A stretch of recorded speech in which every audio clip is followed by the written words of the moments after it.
तिकडे कोल्हापूरमधल्या अंबाबाई मंदिराच्या घाटी दरवाजाजवळ बांधण्यात आलेलं शौचालय आज शिवसैनिकांनी फोडून टाकलंय।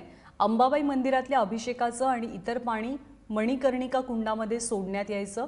या पाण्यावरती इथे एक बागही तयार करण्यात आली होती, पण यानंतर देवस्थान समिती आणि महापालिकेनं दुमजली इमारत बांधून शौचालय बांधलं। ही वास्तू हेरिटेज असल्याचं कारण देत शिवसेनेनं या बांधकामाला विरोध दर्शवला, परंतु वारंवार निवेदन देऊन सुद्धा प्रशासनानं याकडे लक्ष न दिल्यामुळे आज आमदार राजेश क्षीरसागर यांच्या नेतृत्वाखाली 100हून अधिक शिवसैनिकांनी हे शौचालय फोडून टाकलं। फावडा आणि कुदळ घेऊन आलेल्या शिवसैनिकांनी इथे जोरदार तोडफोड केली, त्यामुळे परिसरात काही काळ तणावाचं वातावरण होतं। पोलिसांनी सध्या आमदार क्षीरसागर यांच्यासह काही कार्यकर्त्यांनाही ताब्यात घेतलंय।